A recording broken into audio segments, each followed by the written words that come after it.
Hello दोस्तों, अगर आप एक पुराना एसी लेना चाहते हैं तो ये वीडियो आपके लिए है। देखिए, नॉर्मली क्या होता है कि जो कस्टमर होता है वो पुराना एसी खरीद तो लेता है, लेकिन उसे पता नहीं होता कि उस पुराने एसी में प्रॉब्लम क्या और वो एसी कब तक चलेगा। तो मैं आपको एक छोटा सा हिंट दूंगा जिससे आप ये समझ पाओगे कि जो आप एसी खरीद रहे हो उसकी लाइफ क्या है। टोटल मेरे पास यहाँ पे 4 एसी पड़ी है। ये सबसे पहले टैची का ये ओल्ड मॉडल है, जिसके अंदर मतलब ये पहले मैनुअली आता था, हमने ये जो पीसीबी अलग से लगा रखा है। और ये भी टैची का है, बहुत फेमस मॉडल है और ये बहुत पुराना एसी है। और एक ये एक एलजी का एसी है जो कि सेमी मतलब ये मैनुअली कंट्रोल होता है। और एक ये वर्लपूल का है, वर्लपूल का होगा ये जो ऑटोमेटिक है। ये पीसीबी का और कनेक्शन दे रखा है, इसका पीसीबी ऊपर रखा पड़ा है। तो नॉर्मली क्या होता है कि जब हम पुराना एसी लेने जाते हैं ना, तो हम ये नहीं समझ पाते। पहली बात तो हमें जो कस्टमर होता है, जो बेच रहा होता है, सेलर होता है, वो हमें ये डिटेल नहीं बताता कि एसी कितनी पुरानी है। तो मैं आपको एक तरीका बताता हूँ कि आप एसी को जान पाओ कि एसी कितनी पुरानी है और एसी कितनी चलेगी। तो फाइनली ये जो एसी आपके सामने दिख रही है, ये एसी अप्रोक्सीमेट 15 साल पुरानी होगी।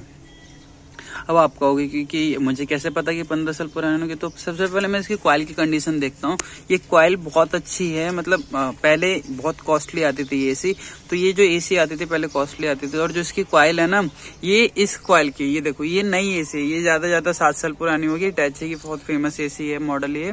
तो उसमें ये कॉइल बिल्कुल पतली है, ये जो एल्युमिनियम की परत दिख रही है ना, बिल्कुल पतली सी है। लेकिन इसकी मोटेट में जो ये कॉइल है ना, ये इस कॉइल से ये कॉइल बेस्ट है। लेकिन अभी इससे ज्यादा पुरानी हो गई है, तो इसके कारण जो आपको उसमें कॉइल चिपक गई है और इससे एयर का जो फ्लो है ना वो नहीं आएगा। तो आप एक तरीका है कि कॉइल को देख के, कॉइल की कंडीशन देख के एसी का अंदाजा लगा सकते हो कि एसी कितना पुराना है। यहाँ आपने 2 कॉइल देखी, तीसरी कॉइल देखी, ये कॉइल साफ है। ये भी एसी पुरानी है, लेकिन मेंटेनेंस वाली बात होती है, ठीक है। और इससे ज्यादा एसी नहीं है, इसकी कॉइल बिल्कुल साफ सुथरी दिखेगी, इसमें कोई ऐसा दिक्कत नहीं लग रहा कि ये आपको, मतलब ये जो एसी ये ज्यादा 3 से 4 साल पुरानी होगी। और ये जो एसी है ये भी अप्रोक्सीमेट 7 से 8 साल ही पुरानी होगी। और इसकी भी वही रेंज है, और इसकी रेंज थोड़ी ज्यादा है। आपको सबसे पहले कॉइल देखनी है और पीछे का कॉइल भी देखना है। ऐसा नहीं होता कि आपने आगे कॉइल देखा और अपने पीछे का कॉइल नहीं देखा। तो पीछे की कॉइल भी इसकी साफ सुथरी है। ये जो स्क्रैच दिख रहे हैं वो थोड़े लाने में लगे पड़े हैं, अदरवाइज ये भी साफ सुथरी है, ये भी साफ सुथरी है। अब देखिए इस कॉइल में, देखिए ये जो कॉइल है ना, नीचे से गल सी रही है। देखिए ये कॉइल नीचे से गल सी रही है, मतलब ये टैची की एसी, इसकी लाइफ खत्म हो चुकी है। तो आपको सबसे पहले अपने पुराने एसी में लेने से पहले आपको उसकी कॉइल देखनी है। उसके बाद देखिए ये नीचे वाली, जो नीचे की, ये भी कंपनी का नाम है, ये टैची की कंपनी है। ये पूरी कॉइल गल सी गई है। देखिए नीचे ये कॉइल आपको दिख रही है। तो इसका मतलब क्या है कि ये एसी है जो बिल्कुल गल सी गई है। अगर ये दोनों एसी मैं आपको कभी रिकमेंड नहीं करूंगा कि आप ऐसी एसी लो जिसकी कॉइल गल से गई हो। और उसके बाद आपको कॉइल की बात, मान लीजिए आपकी कॉइल साफ है, जैसे ये इस एसी की कॉइल साफ है, ठीक है, थोड़ा बहुत स्क्रैच है, और वैसे भी आपको पुराने में स्क्रैच कुछ तो कमी मिलेगी, ठीक है।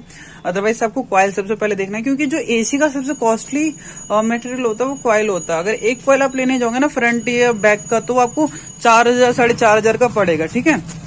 उसके बाद आता है कंप्रेसर, ठीक है। देखिए सब में कंप्रेसर मुझे यहाँ से दिख नहीं रहा है कुछ खास, लेकिन इसके अंदर जो कंप्रेसर है, जो सबसे नीचे वाले में कंप्रेसर है, जो इस एसी के अंदर कंप्रेसर है, इसके अंदर रोटेटरी कंप्रेसर नहीं है। रोटेटरी कंप्रेसर कैसा होता है मैं आपको किसी और वीडियो में बता दूंगा रोटेटरी कंप्रेसर किसे कहते हैं। और ये जो 3 एसी है ना ऊपर की, इनके अंदर रोटेटरी कंप्रेसर डली पड़ी है, जिसे बोतल भी कहते हैं लोकल लैंग्वेज में। अगर आप देखोगे ना तो बोतल, ज्यादातर तो आजकल वही यूज होता है। लेकिन जो सबसे नीचे वाला एसी है ना, ये बहुत पुराना एसी है, तो इसके अंदर कंप्रेसर भी बड़ा है, लार्ज साइज में, और वो इलेक्ट्रिसिटी बिल भी दोगुना लेता है। नॉर्मली जो कंप्रेसर होते हैं रनिंग कंडीशन पे 6 से 7 एम्पियर लेते हैं, लेकिन जो ये कंप्रेसर है, जो इसके अंदर कंप्रेसर डला पड़ा है, वो आपका जो एम्पियर लेता है वो 12-13 एम्पियर लेता है। इस हिसाब से कूलिंग कैपेसिटी के साथ साथ इलेक्ट्रिसिटी का बिल भी ज्यादा आता है।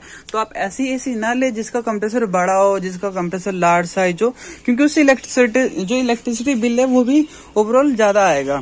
तो सबसे पहले आपको ये देखना कि जो आपका एसी है वो ऑटोमेटिक होना चाहिए, इट मीन्स उसके अंदर रिमोट होना चाहिए, पैनल होना चाहिए, ऐसा ना कि वो मैनुअली हो। इन एसीओ में क्या होता है कि कट ऑफ नहीं करती, चलते रहते, तो इससे इलेक्ट्रिसिटी बिल बहुत ज्यादा आता है। आप जो टेम्परेचर सेट करते हो वो पर्टिकुलर वो सेट नहीं होता है, इनमें ये प्रॉब्लम होती है। और इन एसीओ में क्या होता है कि एयर का जो फ्लो है ना वो फ्लो नहीं आ पाता। अब जब एयर का फ्लो नहीं आएगा तो कंप्रेसर रनिंग ज्यादा देर तक करेगी, वो टेम्परेचर मेंटेन ही नहीं कर पाएगा रूम का जो आपने सेट किया है। और इन एसीओ में क्या ये इलेक्ट्रिसिटी बिल बहुत ज्यादा लेती है। और बेसिकली पहले ये मैनुअली था, लेकिन फिर हमने इसे पीसी लगा के इसे ऑटोमेटिक किया, लेकिन फिर भी जो इसका कंप्रेसर है, जो इसके कंप्रेसर की रेटिंग है बहुत ज्यादा है, बहुत ज्यादा इलेक्ट्रिसिटी बिल लेता है। तो आप ऐसे एसी बिल्कुल ना खरीदें।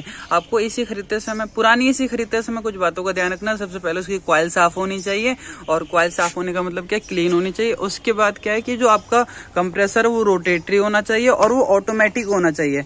अब इसके अंदर रोटेटरी कंप्रेसर तो डालना पड़ा, लेकिन जो आपका पीसीबी है, यानी ये जो आपका कंट्रोलिंग बोर्ड है, ये आपका मैनुअली है। अब इससे क्या है कि ऑटोमेटिक कट नहीं करेगा, तो ये आपका ऑटोमेटिक होना चाहिए। नॉर्मली जो पीसीबी लग के आते हैं, ऐसे पीसीबी इसमें इनबिल्ड होने चाहिए। ऐसा नहीं है कि आपने ये ले लिया उसके बाद सोचो नहीं भाई हम तो पीसीबी बाहर से डलवा लेंगे, वो आपको बहुत कॉस्टली पड़ेगा। तो आपको एसी ऐसा लेना है जो, और ओवरऑल आप ये देखिएगा कि जो आपकी एसी हो वो 5 साल से ज्यादा पुरानी ना हो, क्योंकि लोग यही करते हैं कि जब वो 5 साल से ज्यादा पुरानी हो जाती है तो प्रॉब्लम करने लगती है और रिपेयर करा के बेच देते हैं। तो आप ये देखिएगा कि जो आपकी एसी हो 5 साल से ज्यादा पुरानी ना हो, और हो सके तो आप जो एसी हो पुरानी, अगर आपको एसी लेनी है तो किसी मिस्त्री से खरीदें। मिस्त्री से खरीदने का ये फायदा होता है कि वो आपको एक गारंटी देगा, वो आपको बताएगा कि नहीं भैया इसमें ये प्रॉब्लम है। अदरवाइज आप किसी कस्टमर से ले रहे हो सस्ते के चक्कर में, आपको पता नहीं क्या धरा देगा, उसकी कोई गारंटी नहीं होगी, उसकी कोई वारंटी नहीं होगी, फिर आपको बाद में मिस्त्री को 4-5 हजार रुपए देने पड़ सकते हैं।